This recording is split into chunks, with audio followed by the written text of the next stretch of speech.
এই রমজানে কত দুস্থ, কত অভাবী ভালো খাদ্য পাবে না, ভালো ইফতার খেতে পারবে না। কত মা দরিদ্রতার মধ্য থেকে সামান্য মুড়ি চানাচুর দিয়ে অথবা একটু আখের রস দিয়ে শরবত দিয়ে কোনো রকম ইফতার করবে।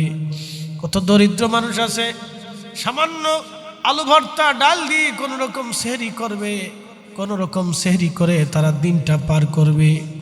বাজান, তাদের অন্তরটা ভালো খাইতে মন চায়, ভালো কিছু দিয়ে ইফতার করতে তাদের মন চায়। গুমগুমিয়াবাসী নবীগঞ্জের মুসলমান, ওই গরিবের ঘরে যদি রাতের আধারে আপনি ইফতার দিয়ে আসতে পারেন অথবা তার খাবার পৌঁছাইতে পারেন, সারাটা মাস সে ইফতার করবে। ওই ইফতারের নেকিগুলি আপনার কবরে আপনার আমলনামায় দেয়া হবে।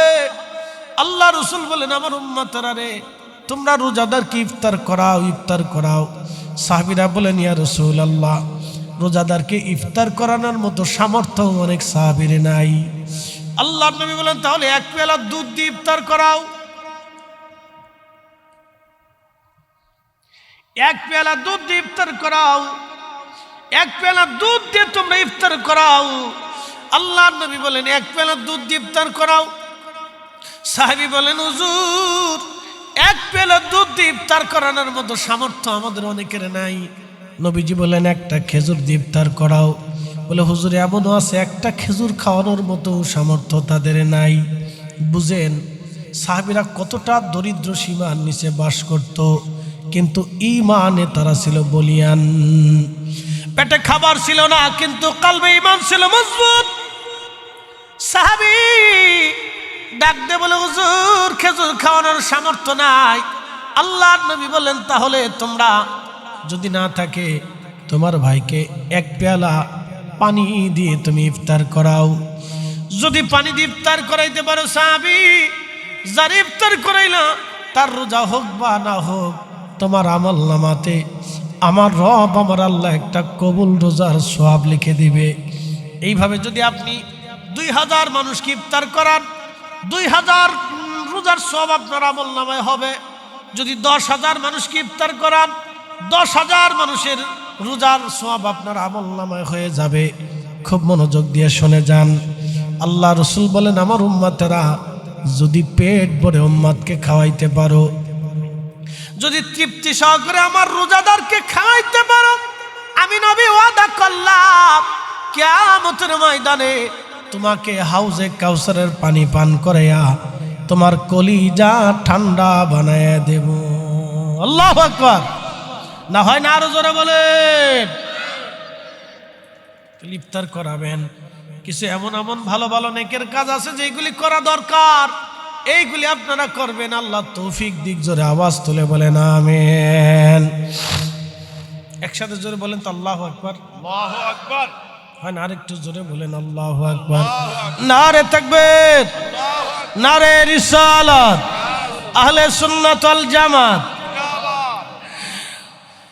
মানুষ হইয়া ভবেতে আসিয়া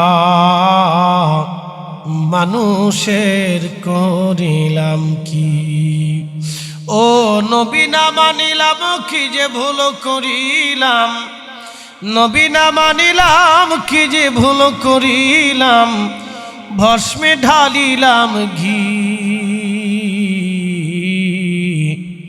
মানুষ হইয়া ভবেতে আসিয়া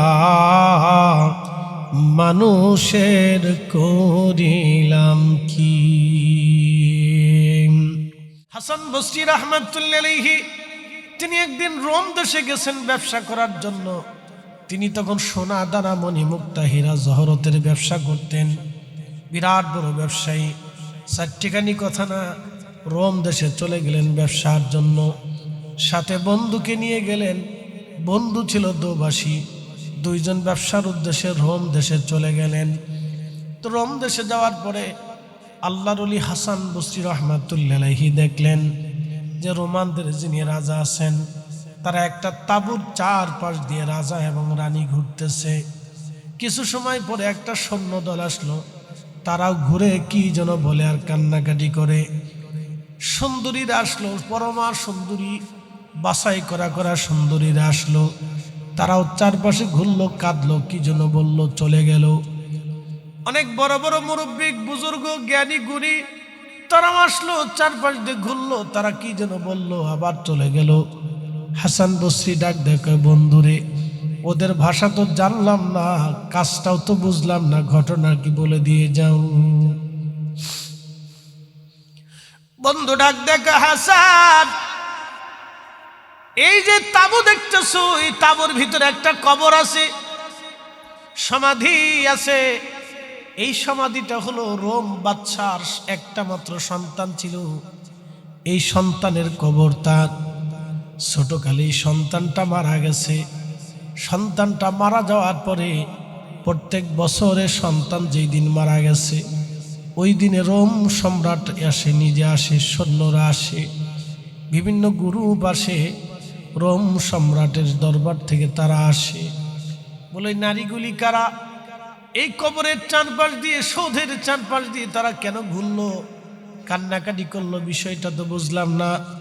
তখন ওই বন্ধু ডাক দেখে, বন্ধুরে এই সুন্দরী নারীরা বাছাই করা, তারা ওই সৌধের চারপাশ দিয়ে ঘুরলো আর বলল, রাজা আর যুবরাজ, যুবরাজ রে, যদি নারীদের সৌন্দর্যর যৌবন দিয়ে যদি তোমাকে ধরে রাখা যাইতো, তাহলে আমরা এই সাম্রাজ্যের সুন্দরী নারীরা আমাদের জীবন আর যৌবন দিয়ে তোমাকে ধরে রাখতাম। কিন্তু না, তোমাকে এমন একজন নিয়ে চলে গেছে যার কাছ থেকে ধরে রাখা কোনো সম্ভব না। ও আদম রে,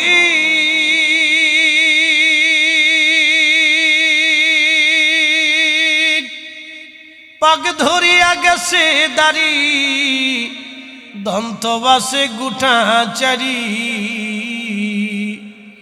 সমন জারি গিয়াছে করিয়ারে সোনার আদম, জিন্দেগি তোর যাই ফাঁকি দিয়া।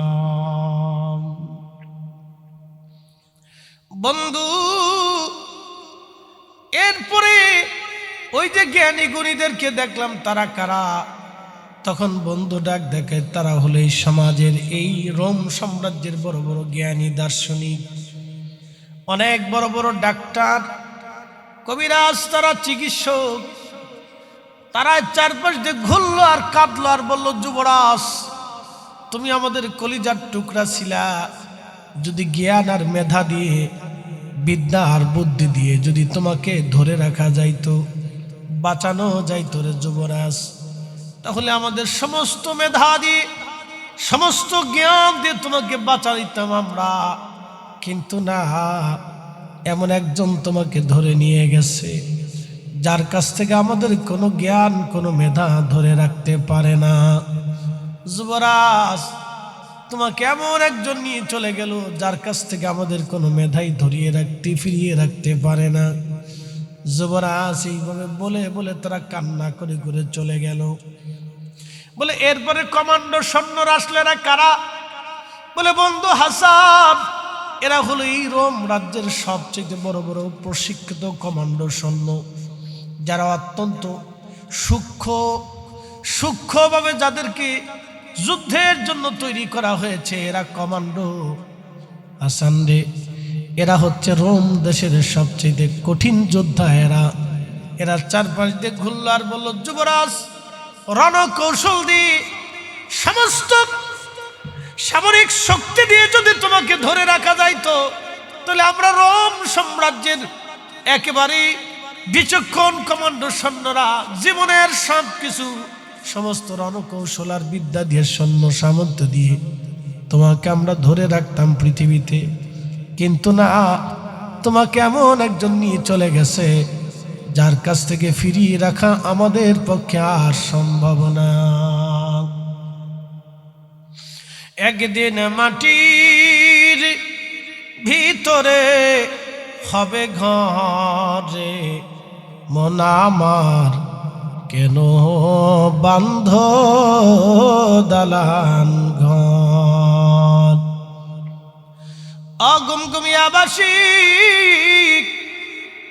হাসান বসরি বললেন, বন্ধুরে এরপরে রাজা রানী এসে কি বলল? বন্ধু ডাক দেখায়, হাসান রে, রাজা এবং রানী, সম্রাট এবং সম্রাজ্ঞী দুইজনে আসছে। দুইজনে এসে চারপাশ দিয়ে ঘুরলার বলল, কলিজার টুকরা সন্তান আমার, আমার হৃদয়ের মণি, নয়নের মণি, চোখের মণি, বেটারে, যদি তামাম সাম্রাজ্য দিয়ে তোমাকে দুনিয়ায় বাঁচিয়ে রাখা যাইতো, তোমাকে জীবন্ত রাখা যাইতো রে বেটা, আমি রাম সম্রাট সমস্ত সাম্রাজ্য দিয়ে তোমাকে পৃথিবীতে বাঁচিয়ে রাখতাম, বেটারে, তুমি আমার একটা মাত্র কলিজার টুকরা সন্তান, কিন্তু না, তোমাকে এমন একজন নিয়ে চলে গেল যার কাছ থেকে সমস্ত সম্পদ দিও, সাম্রাজ্য দিও ফিরিয়ে রাখা সম্ভব না। হাসান বসরি ডাক দেখে, বন্ধু, আজকে থেকে ব্যবসা তোমার, আমি আর এই সোনা দানা দুনিয়ার কোনো ব্যবসা করব না, যা হয়ে গেছে, এই দুনিয়ার ব্যবসা দিয়ে আল্লাহ পাওয়া যাবে না, আমি এগুলি ছেড়ে দিলাম, তোমার ব্যবসা তুমি নাও, এমন একটাই ব্যবসা আমার দরকার, যেই ব্যবসা করলে আমার ওই মালিক, যেই মালিকের কাছে চলে যাব, ওই মালিকরে খুশি করা যাবে, আমি আজকে থেকে সেই ব্যবসা করব। একবার আওয়াজ তুলে বলা যাবে কি মারহাবা। তেলের গাড়ি তেলে চলে, হাওয়ার গাড়ি হাওয়ায় উড়ে, বিনা তেলে চালাই গাড়ি নবী সুলাইমান, আমরা সেই মুসলমান, আমরা সেই মুসলমান। রে বন্ধু, খুব মনোযোগ দিবেন। হাসান বসরি ডাক দেখে, বন্ধুরে, আর এই সোনা দানার ব্যবসা করব না, দুনিয়ার আর ব্যবসা করব না রে বন্ধু, সাল্লাম, যেই ব্যবসা করলে আল্লাহ খুশি হবে, আল্লাহ পাওয়া যাবে, যার কাছে ফিরে চলে যাব, ওই ব্যবসায় আমার দরকার। সুম্মা তুরাদ্দুনা ইলা আলিমিল গায়বি ওয়াশ শাহাদাত ফায়ুনাব্বিউকুম বিমা কুনতুম তা'মালুন।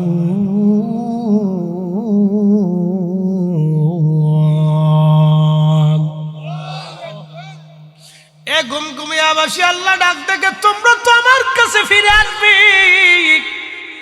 আমার কাছে তোমরা চলে আসবে। এ বান্দা, সেই দিন তোমার আমল সমূহ আমি তোমারে দেখাবো, তুমি কোন আমল ভালো করলা, কোনটা খারাপ করছো, আমি তোমারে দেখাবো। কিরামান কাতিবিনা ইয়ালামুনা মা তাফআলুন।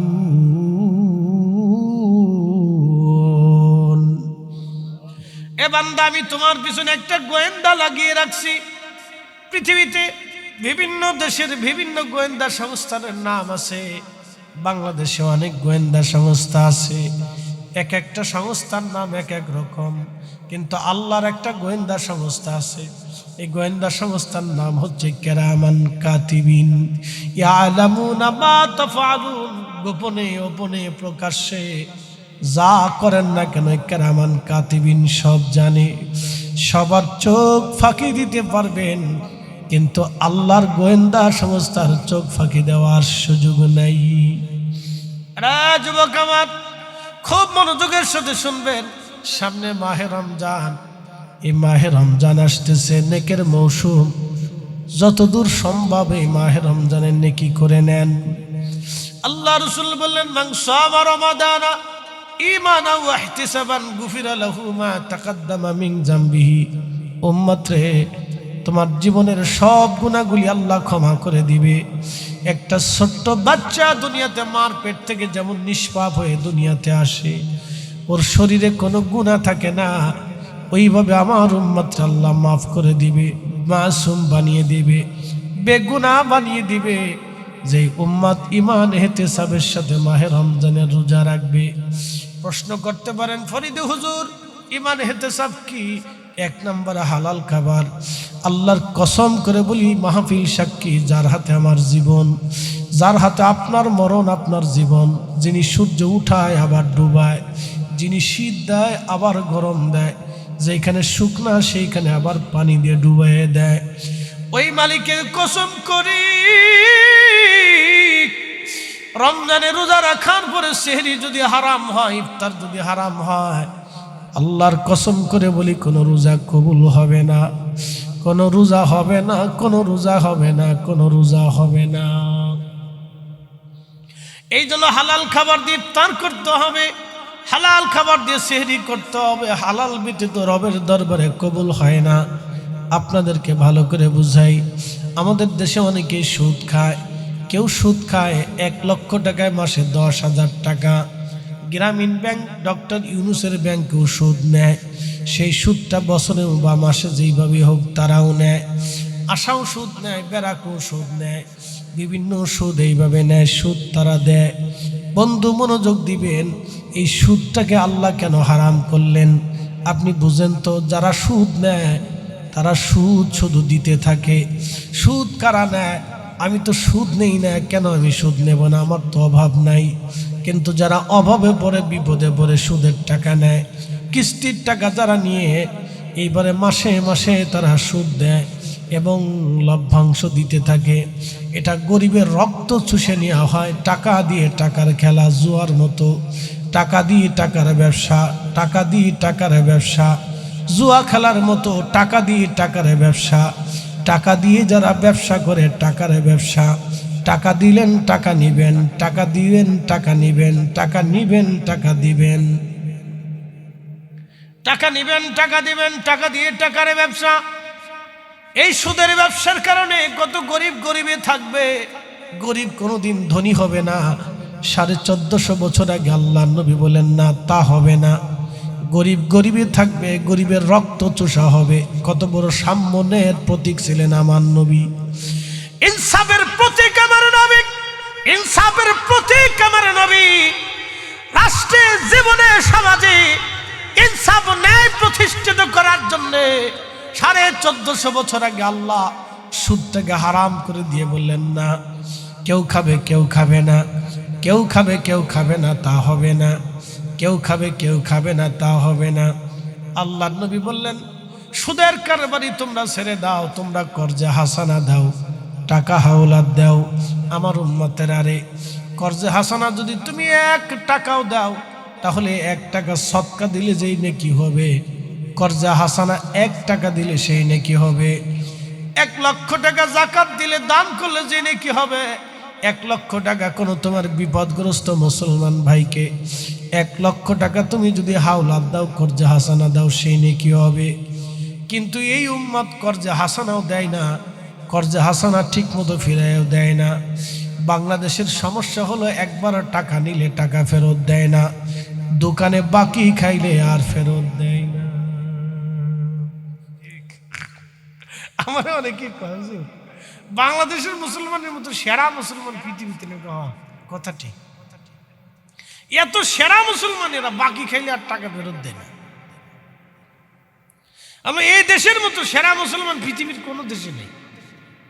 এরা যেমন মাহফিলও করে, জিকিরও করে, রোজাও রাখে, নামাজও পড়ে, চুরিও করে, বাটপাড়িও করে, সিটারিও করে, মিশে কথাও খায়, মানুষও ধোঁকা দেয়, কথায় কথায় মিথ্যা বলে, আমানত রাখলে খেয়ানত করে, ওয়াদা করলে বরখেলাপ করে। এ বাংলাদেশের লক্ষ লক্ষ মুসলমানের ভিতরে মুনাফিকের আলামত পাওয়া যায়। কথা বলে ঠিক না বেটি? মুনাফিকের আলামত 3টে আলামত। কথায় কথায় মিথ্যা বলে, আমানত রাখলে খেয়ানত করে, ওয়াদা করলে বরখেলাপ করে। এটা মুনাফিকের আলামত। এই 3টে বদগুণ যদি কারো ভিতর থাকে, দাড়িওয়ালা থাকলেও মুনাফিক, হাজি হলেও মুনাফিক, তাহাজ্জুদ পড়লেও মুনাফিক। মনে রাখেন, এই 3টে বদগুণ যদি কার ভিতরে থাকে, তো বাংলাদেশের হিসাব করলে অনেক মুনাফিক আছে। মুনাফিকের কোনো শেষ নেই। প্রিয় উপস্থিতি হাজিরিন, মনোযোগ দিবেন। আমি এই জন্য বললাম, বাংলাদেশের মুসলমান খুব সেরা, মারাত্মক সেরা মুসলমানেরা। দেখবেন পোশাক সুন্দর কিন্তু কাজ অসুন্দর, পোশাকে সুন্দর কিন্তু কাজে অসুন্দর। আল্লাহ এদের ফিতনা থেকে আমাদের হেফাজত করুক, জোরে বলেন আমিন। এই জন্য মানুষ এবং ইসলাম যদি কারো কাছে নিরাপদ থাকে তারা ওলিরা, ওলিদের কাছে ইসলাম ও মানুষ নিরাপদ। কথা কন না কেন? ওলিদের কাছে ইসলাম এবং মানুষ নিরাপদ, ওলিদের কাছে ইসলাম এবং মানুষ নিরাপদ, ওলিদের কাছে ইসলাম এবং মানুষ নিরাপদ। আবার ভোগীযোগী পাইবেন না, ভোগীযোগীরা কোনোদিন ওলি হতে পারে না।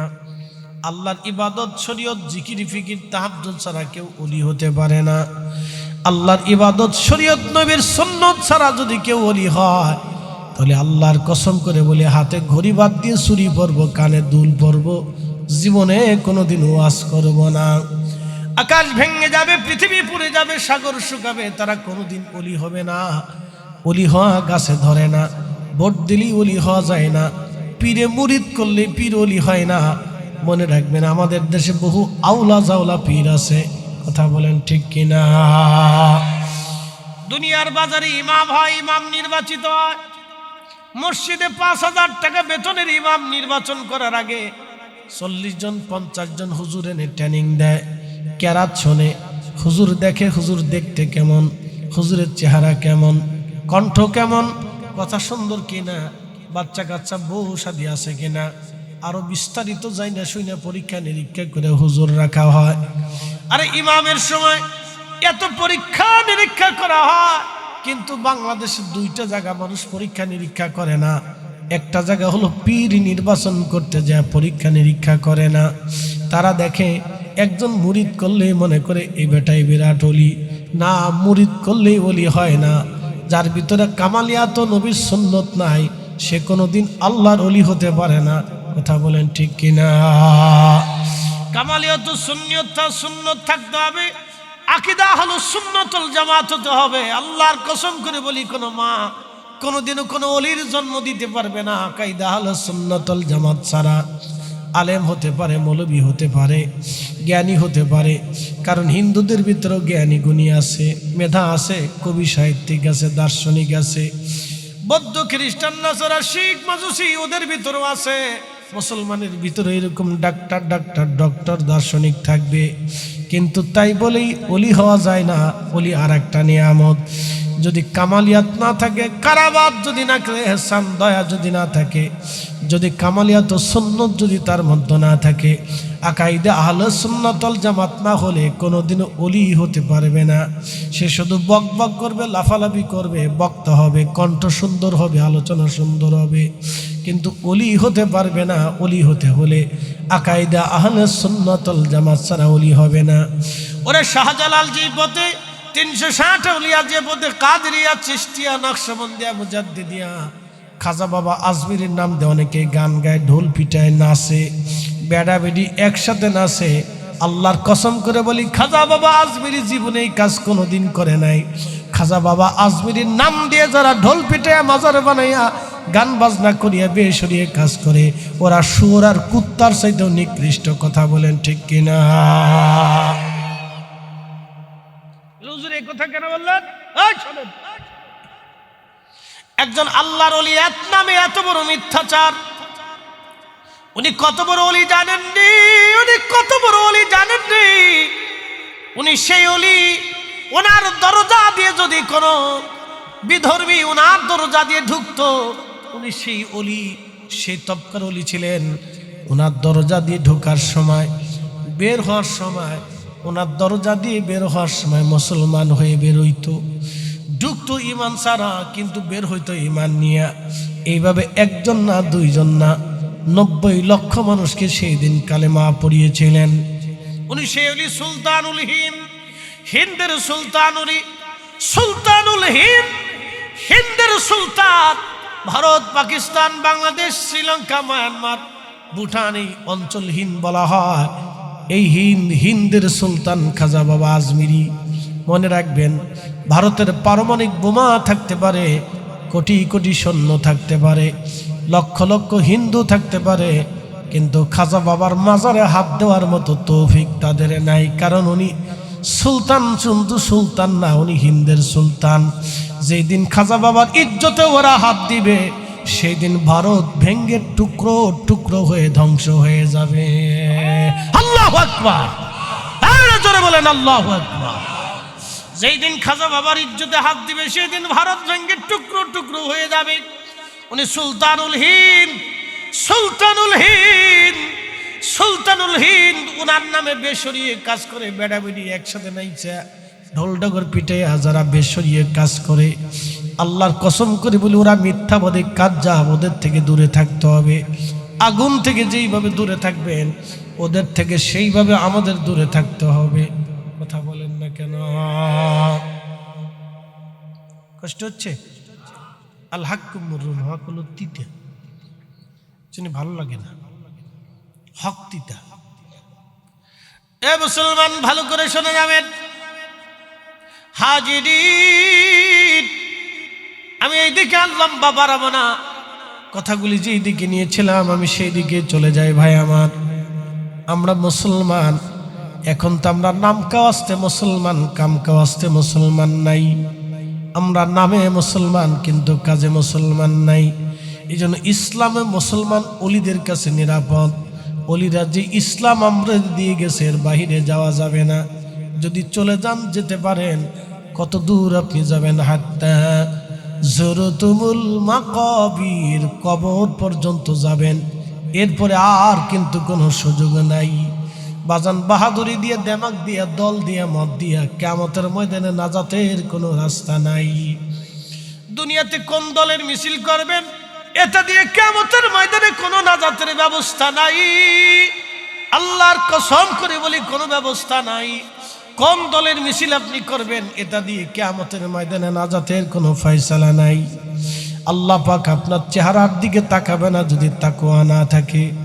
প্রেসিডেন্ট ট্রাম্প পৃথিবীতে অনেক দামি, প্রেসিডেন্ট পুতিন পৃথিবীতে অনেক দামি, president Xi Jinping Chinese president পৃথিবীতে অনেক দামি, সৌদির বাদশা মুসলিম মিল্লাতে অনেক দামি। বাংলাদেশে যদি সৌদির বাদশা আসে, বাংলাদেশে যদি সৌদির বাদশা আসে, দেখবেন রাষ্ট্রযন্ত্র তাকে একবারে সর্বোচ্চ সম্মান মর্যাদা দেওয়ার জন্য একেবারে সর্বোচ্চ ত্যাগ দিয়ে কোটি কোটি টাকা খরচ করে তার সম্মান দিবে। কারণ সৌদির বাদশা বাংলাদেশে আসা মানে বাংলাদেশের ভাগ্য খুলে যাওয়া। উনি বাংলাদেশে আসলে বাংলাদেশের সাথে বিনিয়োগ হবে, অনেক লোক বাংলাদেশ থেকে সে নেবে, রাষ্ট্র তার কাছে আবদার করতে পারবে, দরখাস্ত করতে পারবে। সৌদির বাদশা যদি একটা সিগনেচার দিয়ে যায় তাহলে দেশের লক্ষ লক্ষ মানুষের কর্মসংস্থান বের হয়ে আসবে। এই জন্য রাষ্ট্র তার সর্বোচ্চ সম্মান দেবে। কিন্তু বলেন তো কিয়ামতের ময়দানে কি দাম আছে?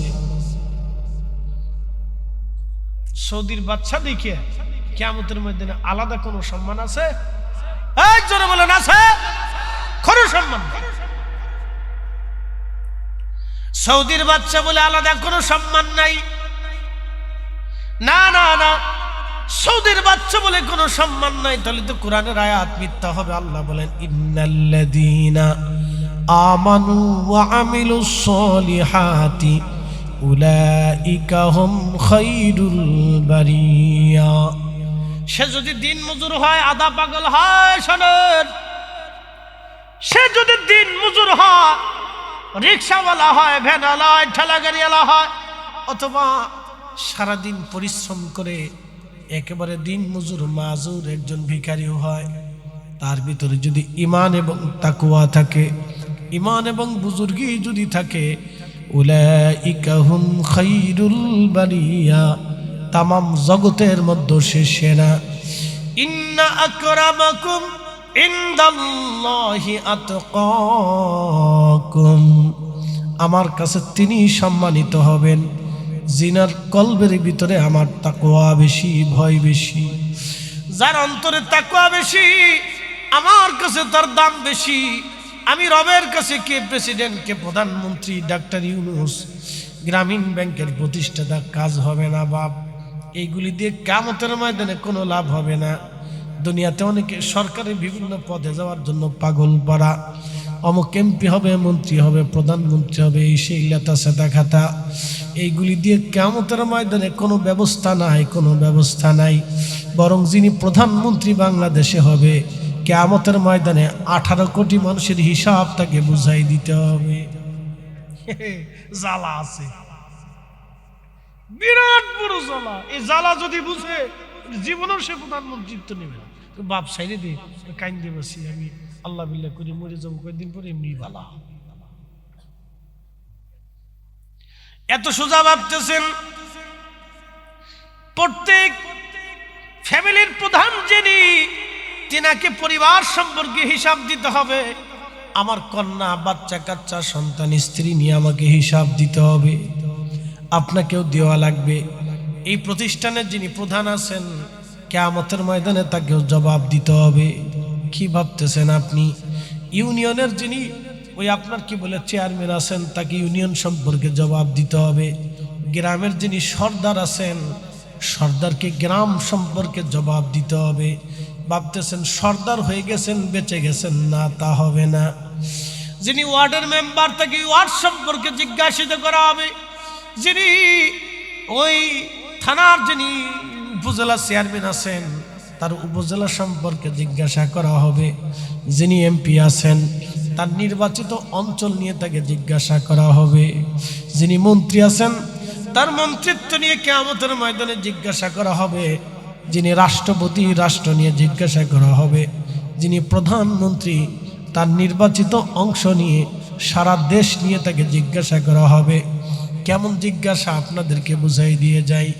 কোনো অন্ধ যদি ক্ষুধার্ত অবস্থায় থাকে, কিয়ামতের ময়দানে আল্লাহ জিজ্ঞাসা করবে, তুমি প্রধানমন্ত্রী ছিলা, আমার ওই বান্দা অন্ধ ছিল, কেন তার খাবার ছিল না? জবাব দাও। অন্ধ সেই দিন মামলা করবে, রাব্বি ও রব আমার, আমি অন্ধ ছিলাম, কিন্তু আমার রাষ্ট্রের একজন কর্তৃত্ব প্রধান অভিভাবক ছিল প্রধানমন্ত্রী। আল্লাহ, সে আমার খোঁজ নেয় নাই, আমি অন্ধ ছিলাম, রমজান মাসে না খেয়ে রোজা রাখছিলাম। আল্লাহ, আমার হিসাব আমাকে বুঝাই দিতে বলেন, আমি কেন ক্ষুধার্ত ছিলাম। আল্লাহ, সেই হিসাব আমারে দিতে বলেন।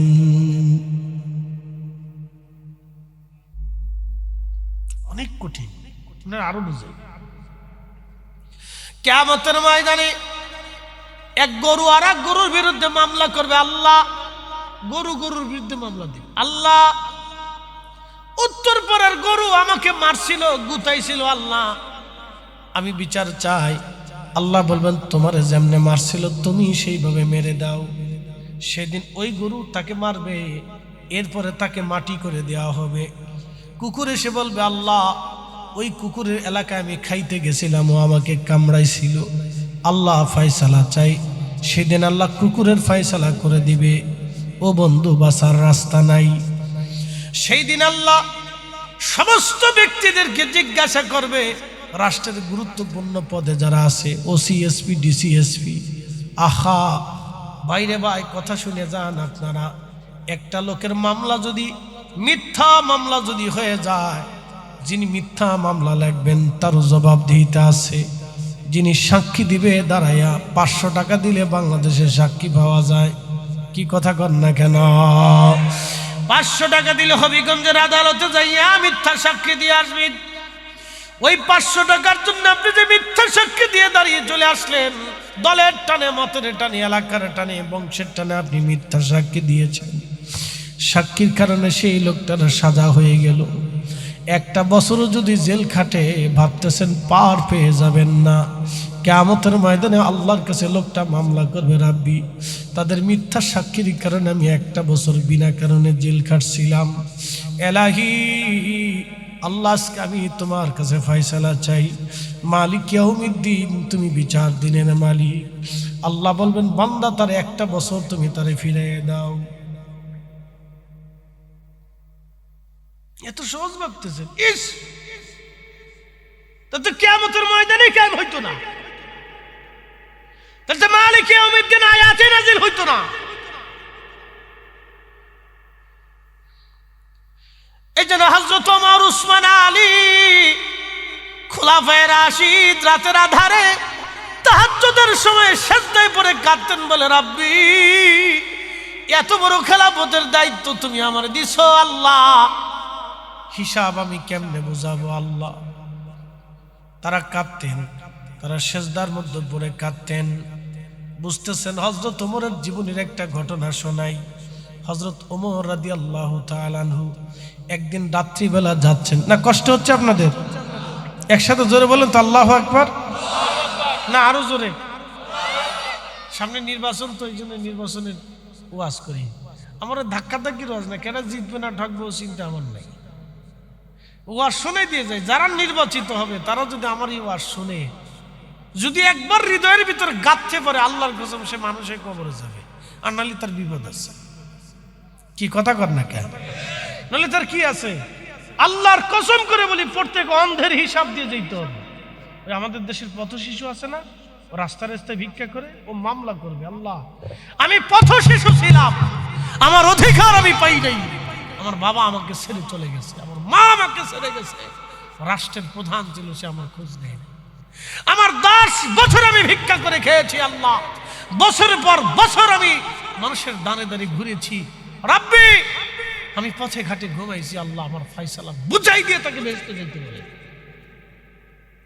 আমি আমার সেই অধিকার আমাকে ফিরিয়ে দিতে বলেন। এত সহজ ভাবতেছে? মালিক ইয়াউমিদ্দিন এমনি নাজিল হয়েছে। আপনি বুঝতে পারতেছেন, প্রত্যেকটা সৃষ্টি তিনি পুঙ্খানুপুঙ্খ বানিয়েছেন। আফালাম ইয়ানজুরু ইলাস সামাই ফাওকাহুম কাইফা বানাইনাহা ওয়া যায়্যানাহা ওয়া মা লাহা মিন ফুরুজ। হুজুর আপনি আসমানের দিকে উম্মাদকে তাকাইতে বলেন, দেখেন আমার সৃষ্টির মধ্যে কোনো ত্রুটি আছে কিনা, কত সুন্দর করে আমি বানাইলাম, জমিন বানাইলাম, আসমান বানাইলাম, না চাইতে আমার আল্লাহ বৃষ্টি দিয়ে দেন, না চাইতে আমার রব আমরারে খাবার পাঠায় দেন, না চাইতে পুকুরে মাছ হয়, হাওরে বাওরে মাছ আসে। কি কথা কর না কেন, ঠিক কিনা? সিন্নি আছেন এ বাচ্চারা, তোমরা কি আমার ওয়াজ বুঝোনি? তাহলে ফিটে ফিটি করিস না, মারামারি করিস না, চকলেট নিয়ে গুতাগুতি করিস না, কিয়ামতের মধ্যে মামলা দিবে, আল্লাহ আমার মারছিল, শেষে আল্লাহ তোমার যেমনি মারছিল তুমি অমনি ফিডাও। ফয়সালা কি কঠিন, আল্লাহ ছেড়ে দিবে, ভাইবেন না এত সহজ, হিসাব বুঝে জানিস। ও মুসলমান, সেই দিন বড় কঠিন।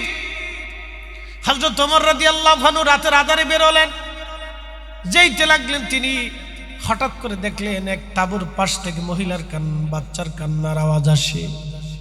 হযরত ওমর তার পাশে গেলেন, যাওয়ার পরে দেখে বাচ্চাটা কান্না করে, মা তারে দুধ দেয় না। হযরত ওমর কাছে যা বলেন, এ মহিলা, তুমি তোমার বাচ্চাটারে কেন কান্না করাও? তুমি কেন কান্না করাও? তুমি তারে দুগ্ধ পান করাও, খেতে দাও। হযরত ওমর আবার চলে গেলেন, কিছু সময় পর আবার কান্নাকাটি করে। হযরত ওমর এসে আবার বললেন, তুমি তারে কেন খাওয়াও না? এই কথা বলে ওমর চলে গেলেন। আবার উনি ঘুরে ঘুরে আসার পরে দেখেন রাতের গভীরে বাচ্চাটা আবার কান্না করে। হযরত ওমর এসে বলেন, এ মা, তুমি এত কঠিন কেন? তোমার বাচ্চার কান্না কেমনে সহ্য করো তুমি? বাচ্চাটাকে কেন তুমি খাওয়াও না? মহিলা চিৎকার দিয়ে বলল, কে তুমি? বারবার আমাকে ডিস্টার্ব করতেছ, কে তুমি? তুমি কেন আমাকে এইভাবে বিরক্ত করতেছ? হযরত ওমর বললেন, তোমার বাচ্চাকে কেন খাওয়াও না? বলে, তুমি কি জানো না খলিফা ধার্য করেছেন যে বাচ্চা দুধ ছেড়ে দিবে সেই বাচ্চার জন্য মাসিক ভাতা দেওয়া হবে, সেই জন্য আমি আমার বাচ্চার দুধ ছাড়ানোর ব্যবস্থা করতেছি। চিন্তা করেন, হযরত ওমরের ঘোষণা ছিল যে বাচ্চা দুধ ছেড়ে দিবে সেই বাচ্চার ভরণ পোষণ খেলাফত থেকে দিবে। তো মহিলা চেষ্টা করতেছে বাচ্চা যাতে দুধ ছেড়ে দেয়, কিন্তু আল্লাহর আইনে একটা মা বাচ্চাকে 2 বছর দুধ পান করাবে। একসাথে কেন আল্লাহু আকবার। কত বছর? না না, জোরে বলেন, কত বছর? আল্লাহর বিধানে একটা মা মিনিমাম 2 বছর তার বাচ্চারা দুধ খাওয়াইতে হবে। আল্লাহর বিধানে খাওয়াইতেই হবে ওই বাচ্চাকে। হযরত ওমরের হাত পা কেঁপে উঠল, হায় হায় হায় করে কি করলো কি? হযরত ওমর রাদিয়াল্লাহু আনহু তাড়াতাড়ি করে চলে আসলেন মসজিদে নববীতে। আজান পড়ল ফজরের। সারা রাত ঘুরে ঘুরে দেখতেন কে খায় কে খায় না, কে ঘুমায় কে ঘুমায় না। ফজরের নামাজে যখন হযরত ওমর দাঁড়াইলেন, কোরআন তেলাওয়াত শুরু করলেন। হযরত ওমর কাঁদতে লাগলেন। তেলাওয়াতে নামাজে সিজদার মধ্যে হযরত ওমর থরথর করে কাঁপতেছে। সাহাবীরা বলেন, ইয়া আমিরাল মুমিনিন, জীবনে বহু নামাজ আপনার পিছনে পড়েছি, কিন্তু আজকের মতো এইভাবে ক্রন্দন আপনাকে দেখি নাই। পোড়া ফজরের নামাজে আপনি কাঁদলেন, কারণ কি? হযরত ওমর ডাক দিয়ে বলেন, আমি ওমর কিয়ামতের ময়দানে আল্লাহর সামনে জবাব দিব কি? এই ভয়ে আমি কাঁদতেছি। বলে, কিসের ভয় আপনার ইয়া আমিরাল মুমিনিন? আপনি তো আল্লাহর বিধান নবীর তরিকা অনুযায়ী রাষ্ট্র চালান, আপনার ভয় আবার কিসের? হযরত ওমর বললেন, কালকে রাত্রিবেলা এক দৃশ্য দেখে আমার অন্তর কাঁপতেছে। মেহেশ্বরের মাঠে আমি কি জবাব দেব না জানি। ওমরের কারণে কত বাচ্চা মার দুধ পায় না, কত মা তার বাচ্চারা দুধ পান করায় না। ওই বাচ্চাগুলি কিয়ামতের ময়দানে আমি ওমরকে ডাক দিয়ে বলবে, আল্লাহ, খলিফা ওমরের একটা সিদ্ধান্তের কারণে আমি মার দুধ থেকে বঞ্চিত ছিলাম, আল্লাহ আমার ওমরকে আমার ফয়সালা দিয়ে দিতে বলেন। আমি কি জবাব দেব সেই দিন? কালকে রাত্রি বেলা দেখি এক মা তার বাচ্চাকে দুধ ছাড়ানোর জন্য চেষ্টা করতেছে। খাবারের অভাবে বাচ্চাটা বারবার কাঁদতেছিল দুধের জন্য, কিন্তু মা বাচ্চাটাকে দুধ দিচ্ছে না, কারণ বাচ্চা দুধ ছেড়ে দিলে আমি ওমর তাকে বাইতুল মাল থেকে ভরণ পোষণ দিব, সেই জন্য ওই মহিলা বাচ্চাটারে ঠকাচ্ছিল। হায় হায় হায়, কি আইন আমি করলাম, কি কিয়ামতের ময়দানে আমি কি জবাব দিব? তাহলে আপনি বুঝেন তো ডক্টর ইউনূসের অবস্থা কি হবে। বেটা তো ক্যালকেলে আসে, 23 লক্ষ কোটি টাকা ঋণ হয়েছে। এ মুসলমান, ভালো করে শুনে যাবেন। হাজিরিন, হযরত ওমর রাদিয়াল্লাহু আনহু কেঁদে কেঁদে বলতেছিলেন, সাহাবীরা, আজকে থেকে আমি আইন করলাম, কোনো বাচ্চার দুধ ছাড়াইতে হবে না। মুসলিম খেলাফতে যেই বাচ্চা জন্ম নিবে, জন্ম নেওয়ার পর থেকে আমি ওমর সেই বাচ্চার ভরণ পোষণ বাইতুল মাল থেকে দিয়ে দেব। হ্যাঁ, জোরে বলেন, একসাথে বলেন আল্লাহু আকবার। আজকে পশ্চিমারা উন্নত বিশ্ব বলেন, ওই উন্নত বিশ্বওয়ালারা আজকে 1450 বছর পরে তাদের বাচ্চাদের ভরণ পোষণ দেয়। বাচ্চাদের ভরণ পোষণ দেয়, বাচ্চাদের ভরণ পোষণ, এতিমের ভরণ পোষণ, দুস্থের টাকা, বিধবার টাকা, বিধবা ভাতা, বৃদ্ধ ভাতা, অভাবের ভাতা, এতিমের ভাতা, বাচ্চাদের ভাতা হযরত ওমর 1450 বছর আগে চালু করে দিয়া এই উম্মতকে শিখিয়ে গেছে রাষ্ট্র কেমনে চালাইতে হবে। একসাথে বলবেন আল্লাহু আকবার। এই জন্য আল্লাহ রাসূল বলেন, ফালাইকুম বিসুন্নতি, তোমরা আমার সুন্নাহ মানো, ও সুন্নাতুল খুলাফায়ে রাশিদিন আল মাহদিন, তোমরা খুলাফায়ে রাশিদিনের সুন্নাত মানো। এই জন্য প্রধানমন্ত্রী হওয়া যত সহজ, কিয়ামতের ময়দানে হিসাব করা কত কঠিন, তার থেকে বেশি কঠিন। কি রে শব্দ কি বরবর বরবর করে গুতা দে, ধাক্কা দে দিবি, এত শব্দ লিখতে সমস্যা। মনে হচ্ছে যে পাওয়ার টিলার চলতেছে। দেখো তো কমান স্পিকার একটু ডিস্টার্ব করতেছে। হ্যাঁ, একসাথে বলি না মারহাবা। এটা দিলেও জ্বালা, না দিলেও তো জ্বালা। ওই তো নি কেউ, ওই তো নি কেমন জানি ঠান্ডা হয়ে গেলেন গা। ঠান্ডা হওয়ারই কথা, আমি ঠান্ডা হওয়ার ওয়াজ করছি, গরম হওয়ার ওয়াজ না, এটা ঠান্ডা হওয়ার ওয়াজ। এই হিসাব যদি কেউ কষে তো কাজ হয়ে গেছে। এই জন্য আল্লাহ রাসূল বলতেন, উম্মত রে, তোমরা বিনা হিসেবে আল্লাহর কাছে মাপ চাও, যদি রব হিসাব টানেই তো ধ্বংস হয়ে যাবে। সুবহানাল্লাহ বলবেন। এই জন্য বেশি বেশি দোয়ায় মাপ চাইবেন। রব্বানা যালামনা আনফুসানা ওয়া ইল্লাম তাগফির লানা ওয়া তারহামনা লানাকুনান্না মিনাল খাসিরিন। বেশি বেশি করে দোয়া মাফ চাবেন। এই জন্য যারা দোয়া বন্ধ করে, দোয়া নিষেধ করে, ওরা আমি মুসলমানের কাতারে তো দূরের কথা, মানুষের কাতারেই রাখি না। কারণ আপনি আপনার শায়েখ হলে যে সুমান গে অসুবিধা নেই, বেশি বেশি সুমান অসুবিধা নেই, সুমাইতে থাকেন, কদ্দূর সুমাইতে পারে। আমি তারা মানুষের কাতারেই রাখি না, মুসলমান তো করে হিসাব।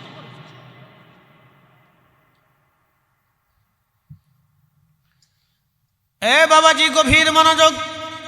আচ্ছা দেও, এটা না হলে আবার সাউন্ডটা সুন্দর আসে, একটু হালকা লাড়াচাড়া দিয়ে দিয়ে দাও।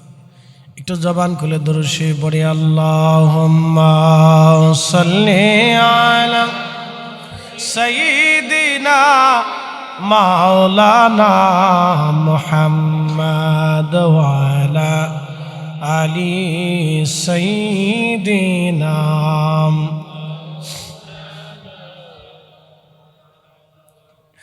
এক গুমগুমিয়াবাসী, তাহলে কিয়ামত কত কঠিন, হাসরের মাঠ কত কঠিন যদি হিসাব আল্লাহ টানে। উপায় নাই, উপায় নাই, উপায় নাই, উপায় নাই। এই জন্য বিনা হিসাবে আল্লাহর কাছে মাপ চান। আল্লাহ হিসাব নিও না, আল্লাহ হিসাব নিও না, হিসাব টান দিও না, হিসাব টান দিও না। তবে একটা কথা মনে রেখে যান, আপনারা মনে দিবেন, হকুল্লাহ, আল্লাহর হক আপনি ছেড়ে দিয়েছেন, খোদা ইচ্ছা করলে মাফ করে দেবে। কিন্তু বান্দার হক আপনি নষ্ট করেছেন, খোদা তত সময় মাফ করবে না, বান্দা যত সময় মাফ না করবে। বান্দার হক আপনি ধর মারি দিয়েছেন, আল্লাহর হক আপনি ছেড়েছেন। আল্লাহর হক বলে নামাজ, রোজা, হজ, এইগুলি হচ্ছে আল্লাহর হক। আপনি অনেক ফরজগুলি আদায় করেন নাই, আল্লাহর হক, খোদা মাফ করে দিবে। কিন্তু বান্দার টাকা নিয়ে ফেরত দেন নাই, মেরে খেয়েছেন, ধোঁকা দিয়েছেন, অন্যের জমি বছরের পর বছর দখল করে খাচ্ছেন, সুদের টাকা দিয়ে অন্যের রক্ত চুষে নিয়ে নিচ্ছেন।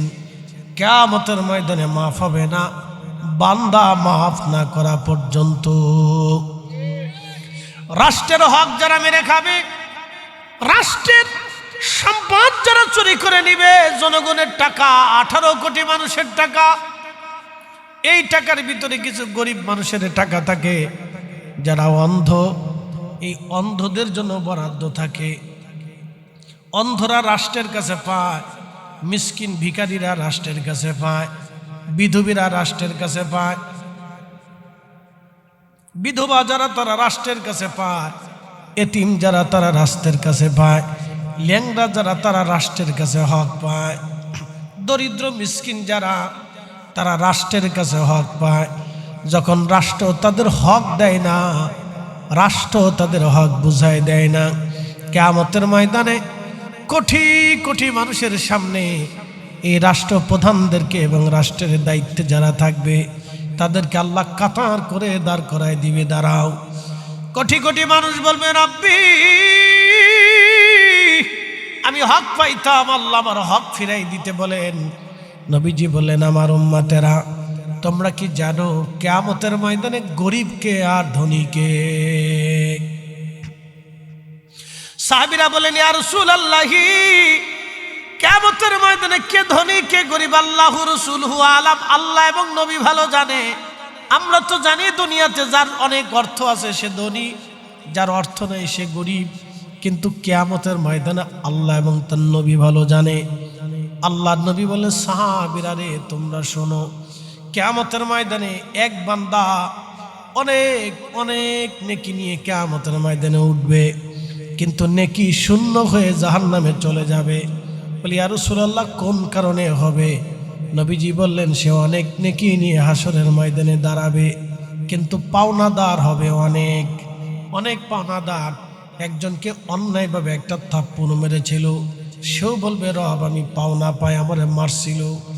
আল্লাহ বলবেন, বান্দা তুমি তার হক মিটাও। তখন বান্দারে নেকি দিয়ে হক মিটাইতে হবে। ফেরেশতারা এসে বলবে, রব্বি, তার তো অনেক নেকি, কিন্তু পাওনাদার দাঁড়ানো।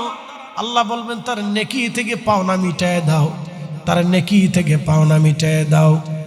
একজনের থাপ্পড় মেরেছিলেন, পাওনাদার দাঁড়াবে, আল্লাহ আমাকে মেরেছিল, বিচার চাই, নেকি থেকে মিটাইতে হবে।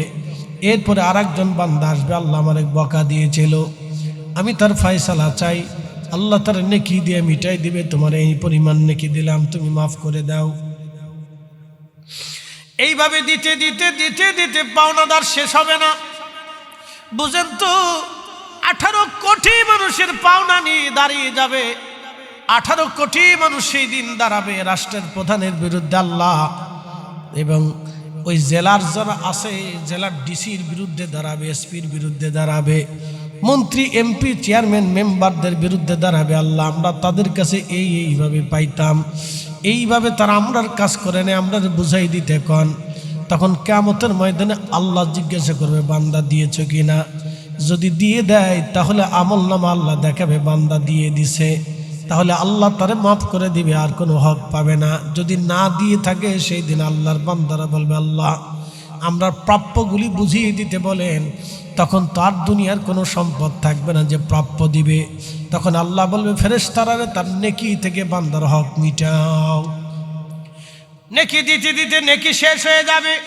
ফেরেশতারা এসে বলবে, রব্বি নেকি তো শেষ, আর তো কোনো নেকি নাই। আল্লাহ, এখন তো বান্দার গুনাহ আছে, নেকি তো নাই, কিন্তু পাওনাদার শেষ হয় নাই। আল্লাহ বলবেন, পাওনাদারদের গুনাহগুলি পরিমাণ মতো ওই বান্দার উপরে তোমরা চাপায়া দাও। ফেরেশতারা চাপাইতে চাপাইতে, নেকি ছিল উহুদ পরিমাণে, নেকি যাইতে যাইতে উহুদ পরিমাণে গুনাহ হয়ে যাবে। আল্লাহ পাক বলবে, বান্দা জাহান্নামে চলে যাও।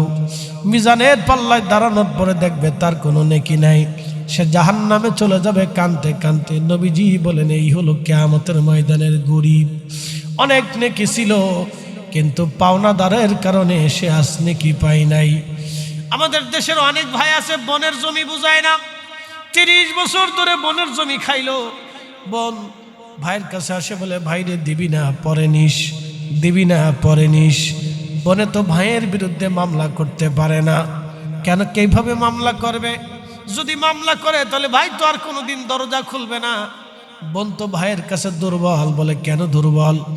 বাবা মরে গেছে, মা মরে গেছে, ভাই ছাড়া তো আর কেউ নাই। এই জন্য বোনেরা ভাইদের বিরুদ্ধে মামলা করে না, সালিশ দরবার ডাকে না, নীরবে সহ্য করে ভাইরে দিবি না পরে নিস, পরে নিস বলে বলে আর দেওয়া হলো না। 30 বছর ধরে সেই বনের জমি খাইলো, হক মেরে দিল। বলেন আপনারা, যে লোকটা হক 30 বছরে খাইলো, কিয়ামতের ময়দানে তার বন্ডে বুঝাইতে হবে নেকি দিয়া, বন্ডে নেকি নেক। যদি না দেয় তাহলে তো দিতেই তো অবশ্যই হবে, কারণ আল্লাহ তো মালিক ইয়াউমিদ্দিন, বিচার দিনের মালিক আল্লাহ। ভাইয়ের নেকি থেকে বোনের বুঝাই দেওয়া হবে, 30 বছর নেকি বুঝাই দেওয়া হবে। বুঝতেছেন, বিষয়টা অত্যন্ত জটিল এবং কঠিন। কিয়ামতের ময়দানের হিসাব আপনারা বুঝাই দিয়ে দিচ্ছি। আল্লাহর নবী বললেন, ধনী হবে সেই লোকটা। সাহাবীরা বললেন, হুজুর কোন লোকটা ধনী হবে? নবীজি বললেন, এমন একজন বান্দা কিয়ামতের ময়দানে দাঁড়াবে, কিন্তু তার দ্বারাই আশ্চর্য হবে, আল্লাহ এত নেকি তো আমি জীবনে কোনোদিন করি নাই, রব্বুল আলামিন এত নেকি তুমি আমারে কেমনে দিলা? আল্লাহ বলবে, বান্দা রাস্তার জন্য জমি দিছিলা, রাস্তার জন্য জমি দিছ, ওই রাস্তা দিয়ে কত গরিব হেঁটেছে, কত মিসকিন হেঁটেছে, কত আলেম হেঁটেছে, কত তলবে আলেম গেছে, কত রুগী গেছে, কত মানুষ এই রাস্তা দিয়ে হেঁটে হেঁটে চলে চলে তার প্রয়োজন পুরা করছে। তুমি কবরে ছিলা, কিন্তু এই রাস্তার নেকিগুলি আমি তোমার আমলনামায় জমা করছি। তুমি একজনের টিউবওয়েল কিনে দিয়েছো, টিউবওয়েল করে দিয়েছো, সে পানি পান করেছে, ওযু করেছে, নামাজ পড়েছে, গোসল করেছে, ওই নেকিগুলি আমি আল্লাহ তোমার আমলনামায় দিয়েছি। একজনের ঘর ছিল না, তুমি ঘর বানাই দিছো, বান্দারে ওই ঘরের ভিতরে ঘুমাইছে আমার বান্দা, খুশি মনে চিত্তে ইবাদত করেছে, নামাজ পড়েছে, জিকির করেছে, সেই নেকিগুলি তোমার আমলনামায় দিয়েছি। গরিব মেয়ের বিবাহ করাই দিছো, সে সংসার করেছে স্বামীর সুখের, ওই সুখের দিনগুলি নামাজে, ইবাদতে, জিকিরে ফিকিরে তার বাচ্চা কাচ্চা নাতিপুতি হয়েছে, তারও নেকিগুলি তোমার আমলনামায় আমি আল্লাহ জমা করেছি। বান্দারে তুমি গাছ লাগাইছিলা, গাছের ফল পাখিরা খাইছে, ওই নেকি তোমার আমলনামায় দিয়েছি। বান্দারে তুমি মসজিদ বানাইছো, ওই মসজিদে আজান হয়েছে, নামাজ হয়েছে, জিকির হয়েছে, তারাবি হয়েছে, কোরআন খতম তেলাওয়াত হয়েছে, দোয়া হয়েছে। রে বান্দা, ওই নেকিগুলি তোমার আমলনামায় দিছি। বান্দা মাদ্রাসা বানাইছো, মাদ্রাসায় তলবে ইলমরা কোরআন শিখেছে, হাদিস শিখেছে। 70 বছর, 20 বছর, 30, 40, 50 বছর ধরে ছেলেরা নামাজ পড়েছে, কোরআন পড়েছে, কোরআন পড়িয়েছে, আলেম থেকে আরো আলেম হয়েছে। এই বছরের পর বছর ধরে তারা ইবাদত করেছে, তার নেকি তোমার আমলনামায় জমা করেছি। বান্দারে, তুমি তোমার সন্তান রেখে আসছো, ওয়ালাদিন সলিহিন ইয়াদুলাহু, নেক সন্তান দুনিয়াতে রাখছো। ওরা মাহফিলে বসতো, কিছু সাদকা মাহফিলে দিয়ে দোয়া চাইতো। বান্দারে, প্রত্যেক মাহফিলের আগমনকারী নেকিগুলি তোমার সন্তানের দোয়ার কারণে, জিয়ারতের কারণে, কোরআন খতমের কারণে, জিকিরের কারণে ওই নেকিগুলি তোমার আমলনামায় আমি জমা করেছি। যাও, আজকে অনেক নেকি জমা করে দিলাম, যা যা জান্নাতে চলে যা। আল্লাহর নবী ডাক দিলেন, সাহাবীরা, কিয়ামতের ময়দানে এই লোকটা ধনী, এই লোকটা ধনী, এই লোকটা ধনী, এই লোকটা ধনী। এই জন্য আল্লাহর একটা সূত্র দেওয়া আছে, ফামাইয়ামাল মিসকালা যাররাতিন খায়রান ইয়ারা ওয়া মাইয়ামাল মিসকালা যাররাতিন শাররান ইয়ারা। অনুপরিমাণ নেকের কাজ যদি করো, দুর্বীক্ষণ অনবীক্ষণ যন্ত্র দিয়ে দেখতে হয়। অনুপরিমাণ নেকের কাজ যদি তুমি করো বান্দা, তারও প্রতিদান কিয়ামতে তোমাকে দিয়ে দিব। অনুপরিমাণ গুনার কাজ যদি করো, তার প্রতিদান দিয়ে দেব। আল্লাহর নবী বলেন, উম্মত রে, তুমি জাহান্নাম থেকে বাঁচো, তোমার ভাইকে একটা খেজুর খাওয়াইয়া হলো জাহান্নাম থেকে বাঁচার চেষ্টা করো। যদি তা না পারো, তাহলে তোমার ভাইয়ের সাথে মুস্কি হাসি দিয়ে তুমি জাহান্নাম থেকে বাঁচার চেষ্টা করো। একসাথে বলা যাবে না আল্লাহু আকবার? নবী বললেন, আমার উম্মত কোন ভিখারি তোমার দরজায় যদি আসে, ভিক্ষা না দিয়ে তুমি তারে তাড়িয়ে দিও না। ওয়া আম্মাসাইলা ফালা তানহার। বান্দারে, হাবিব উম্মতকে শিখান, উম্মত যেন কোনো ভিখারিকে ধমক না দেয়, উম্মত যেন কোনো ভিখারিকে ধমক না দেয়। আমরা অনেক সময় ভিখারিদেরকে ধমক দিই। ঢাকা শহরে কোটি কোটি টাকার মালিক 5টা টাকা 10টা টাকা ভিখারির জন্য গাড়ির জানালা খুলে না। আহা বন্ধু, আমাদের দেশে কত গরিব মানুষ আছে, অসহায় দুস্থ মানুষ আছে। এই যে সামনে মাহে রমজান আসতেছে, এই রমজানে কত দুস্থ, কত অভাবী, ভালো খাদ্য পাবে না, ভালো ইফতার খেতে পারবে না। কত মা দরিদ্রতার মধ্য থেকে সামান্য মুড়ি চানাচুর দিয়ে অথবা একটু আখের রস দিয়ে, শরবত দিয়ে কোনো রকম ইফতার করবে।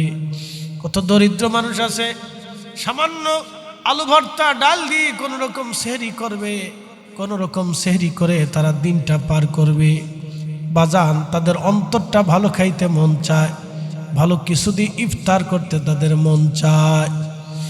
গুমগুমিয়াবাসী নবীগঞ্জের মুসলমান, ওই গরিবের ঘরে যদি রাতের আধারে আপনি ইফতার দিয়ে আসতে পারেন অথবা তার খাবার পৌঁছাইতে পারেন, সারাটা মাস সে ইফতার করবে। ওই ইফতারের নেকিগুলি আপনার কবরে, আপনার আমলনামায় দেওয়া হবে। আল্লাহ রসুল বলেন, আমার উম্মতেরা রে, তোমরা রোজাদারকে ইফতার করাও, ইফতার করাও। সাহাবীরা বলেন, ইয়া রাসূলুল্লাহ, রোজাদারকে ইফতার করানোর মতো সামর্থ্য অনেক সাহাবীর নাই।